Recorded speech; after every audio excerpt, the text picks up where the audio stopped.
আমাদের প্রিয় মুমিন ভাই বোনেরা অনেক গালি দেন। কেন দেন?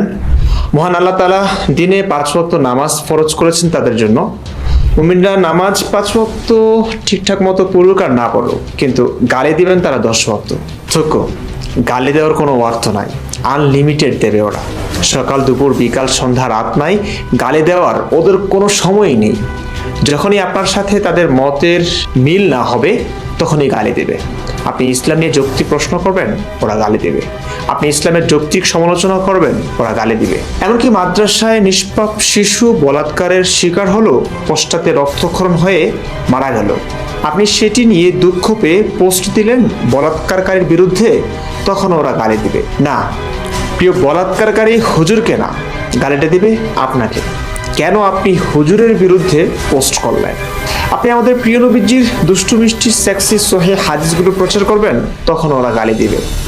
এই গালি হলো কোপাকুপির বিকল্প ভার্সন। হাতের নাগালে পেলে কোপাকুপি, না পেলেই গালাগালি।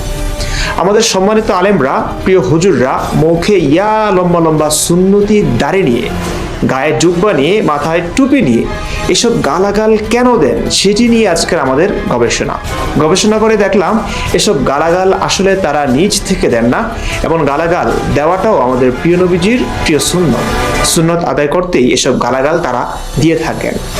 তো চলুন সিরাত থেকে দেখে নেই আমাদের প্রিয় নবীজিও যে গালাগাল দিতেন। যা জানা যায় ইসলামিক সেন্টার থেকে প্রকাশিত মুহাম্মদ সাল্লাল্লাহু আলাইহি ইসলামের জীবনী গ্রন্থ সিরাতে ইবনে হিশাম, যা অনুবাদ করেছেন আকরাম ফারুক, এই বইয়ের 61 নং পৃষ্ঠা থেকে। নবী যখন ইসলাম প্রচার শুরু করলেন তখন কিন্তু কাফেররা তার বিরুদ্ধাচরণ করা শুরু করেনি, কিন্তু যখন মক্কার কুরাইশদের নিজ ধর্ম ও তাদের দেবদেবীকে গালিগালাজ শুরু করলেন, তখনই তারা নবীর চাচা আবু তালেবের কাছে এসে বিচার দিলেন। চলুন বই থেকে দেখে নেই। তখন একদিন কুরাইশদের গণ্যমান্য নেতৃস্থানীয় ব্যক্তিবর্গ সদল বলে আবু তালেবের কাছে গিয়ে বলল, হে আবু তালিব, আপনার ভাতিজা আমাদের দেবদেবীকে গালিগালাজ করেছে, আমাদের ধর্মের নিন্দা করেছে, আমাদের বুদ্ধিমত্তাকে বোকামি ঠাউরিয়েছে এবং আমাদের পূর্বপুরুষদেরকে পথভ্রষ্ট বলে আখ্যায়িত করেছে। দর্শক, এখানে দেখলেন মক্কার কুরাইশরা আবু তালেবের কাছে প্রিয় নবীর ব্যাপারে গালিগালাজের অভিযোগ করলেন। তেমনি ভাবে আসহাবে রাসূলের জীবন কথা 6ষ্ঠ খণ্ড পৃষ্ঠা 40 থেকে দেখুন এই অংশটি। সেই কিশোর বয়সে ফাতিমা পিতার হাত ধরে একদিন গেছেন কাবার আঙিনায়। তিনি দেখলেন পিতা যেই না হাজরে আসওয়াদের কাছাকাছি গেছেন, অমনি একদল পৌত্তলিক একযোগে তাকে ঘিরে ধরে বলতে লাগলো, আপনি কি সেই ব্যক্তি নন যিনি এমন এমন কথা বলে থাকেন? তারপর তারা একটা একটা করে ঘুরে বলতে থাকে, আমাদের বাপ দাদাদের গালি দেন, উপস্যদের দোষের কথা বলেন, বুদ্ধিমান ও বিচক্ষণ লোকদেরকে নির্বোধ ও বোকা মনে করেন। তিনি বলেন, হ্যাঁ, আমি সেই ব্যক্তি।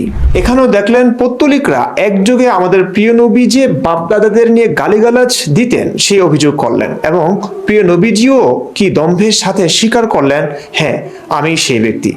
দর্শক, আমাদের গর্বিত গালিবাজ নবী আসলে কোন ধরনের গালি দিতেন সেটি জানার আগে আমাদের জানতে হবে তখনকার কাফেররাও কিন্তু আমাদের প্রিয় নবীজিকে নিয়ে অশ্রাব্য ভাষায় গালাগাল করতেন। এমন ভুরি ভুরি নজির থেকে একটা নজির দেখাচ্ছি। সিরাতুন নবী সাল্লাল্লাহু আলাইহি ওয়াসাল্লাম, ইবনে হিশাম, ইসলাম ফাউন্ডেশন বাংলাদেশ, 3য় খণ্ড। এই পৃষ্ঠায় আপনারা বনু কুরাইজা অভিযান সম্পর্কে জানতে পারবেন। খন্দকের যুদ্ধ শেষ করে এসে নবী যখন স্বস্তির নিঃশ্বাস ফেলছিলেন, তখনই নাকি জিবরাইল এসে বলেন, ইয়া রাসূলুল্লাহ সাল্লাল্লাহু আলাইহি ওয়াসাল্লাম, আপনি কি হাতিয়ার রেখে দিয়েছেন? রাসূলুল্লাহ সাল্লাল্লাহু আলাইহি ওয়াসাল্লাম বললেন, হ্যাঁ। জিবরাইল আলাইহিস সালাম বললেন, কিন্তু ফেরেশতাগণ এখনো অস্ত্র রাখেনি। আমি এইমাত্র শত্রুদের ধাওয়া করে এলাম। আল্লাহ তাআলা আপনাকে বনু কুরাইজার উপর হামলা করার নির্দেশ দিয়েছেন। আমি তাদের কাঁপিয়ে দিতে যাচ্ছি। প্রিয় দর্শক, জিবরাইল নাকি কাঁপিয়ে দিতে এসেছিলেন। যাই হোক, এই বনু কুরাইজাতেই 600 থেকে 900 ইহুদিকে প্রিয় নবীজির আদেশে সাহাবারা জবাই করেছিলেন নির্মমভাবে। তো যখন তাদেরকে অবরুদ্ধ করতে আলী তাদের দুর্গগুলোর কাছে গেলেন, তখন শুনতে পেলেন তারা রাসূলুল্লাহ সাল্লাল্লাহু আলাইহি ওয়াসাল্লাম সম্পর্কে অশ্রাব্য গলাবাজি করছে। তিনি দ্রুত ফিরে আসলেন এবং পথিমধ্যে রাসূলুল্লাহ সাল্লাল্লাহু আলাইহি ওয়াসাল্লামের সঙ্গে তার সাক্ষাৎ হলো। তিনি আরজ করলেন, ইয়া রাসূলুল্লাহ সাল্লাল্লাহু আলাইহি ওয়াসাল্লাম, আপনি ইতর প্রকৃতির লোকগুলোর নিকটবর্তী হবেন না। তিনি বললেন, কেন? সম্ভবত তুমি আমার প্রতি তাদের কোনো কটূক্তি শুনেছ।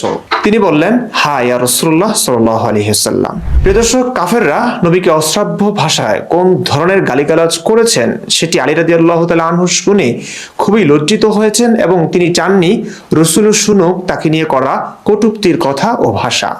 কিন্তু আমাদের নবীও কি এত বোকা নাকি? তিনি জানেন না যে তিনি কি চিজ? তিনিও বুঝতে পারলেন তাকে নিয়ে কটূক্তি করেছে কাফেররা। হ্যাঁ, কটূক্তি এ শুধু আজকের জ্ঞানীগুণী নাস্তিকরাই করে না, নবীর আমলেও নবীকে নিয়ে দেদারছে কটূক্তি চলত।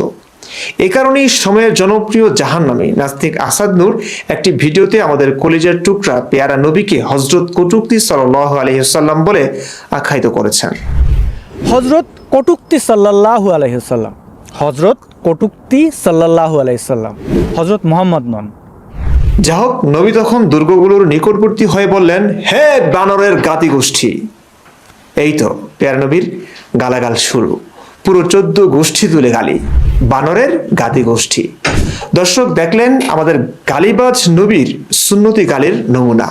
এখানেই শেষ নয়, নবীর গালাগালির ধরন কেমন ছিল তা সাহাবারা লজ্জায় খুব একটা বর্ণনা না করলেও ছিটেফোঁটা গালির নমুনা কিন্তু সহিহ হাদিস থেকে আমরা পেয়েছি।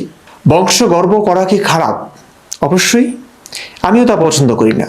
কিন্তু আমাদের প্রিয় গালিবাজ নবী যারা বংশ গর্ব করে তাদের কি বলতে শিখিয়েছেন সাহাবাদের, দেখুন সহিহ হাদিস থেকে। হাদিস নম্বর 2037 নং হাদিস।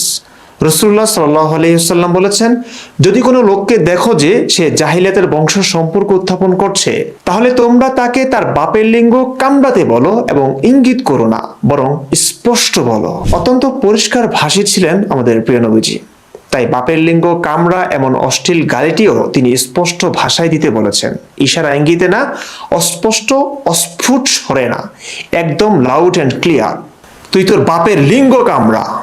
দুঃখিত দর্শক, আমি আপনাদের বলিনি, সুন্নত প্র্যাকটিস করছিলাম আর কি। দর্শক, বংশ গর্ব করা মানুষদের এই অশ্লীল গালিটি দিতে বলেছেন আমাদের গালিবাজ নবী। কিন্তু অত্যন্ত দুঃখজনকভাবে এই গালিটি আমাদের নবীর উপরেই পড়ে যাচ্ছে, কেননা বংশ নিয়ে গৌরব করে গেছেন নবী নিজেই। সহিহ বুখারী, ইসলাম ফাউন্ডেশন, পরিচ্ছেদ 3006, আমির কুরাইশদের থেকে হবে, 6655 নং হাদিস। ইবনে ওমর রাদিয়াল্লাহু তাআলা আনহু থেকে বর্ণিত, তিনি বলেন, রাসূলুল্লাহ সাল্লাল্লাহু আলাইহি ওয়াসাল্লাম বলেছেন, খিলাফতের এই বিষয়টি সর্বদাই কুরাইশদের মধ্যেই থাকবে যতদিন তাদের থেকে দুজন লোকও অবশিষ্ট থাকবে। এবং সহিহ মুসলিম হাদিস একাডেমি, পরিচ্ছেদ জনগণ কুরাইশদের অনুগামী এবং খেলাফত কুরাইশদের মধ্যে সীমিত, 4597 নং হাদিস। নবী সাল্লাল্লাহু আলাইহি ওয়াসাল্লাম বলেছেন, লোকজন ভালো মন্দ উভয় ব্যাপারেই কুরাইশদের অনুসারী।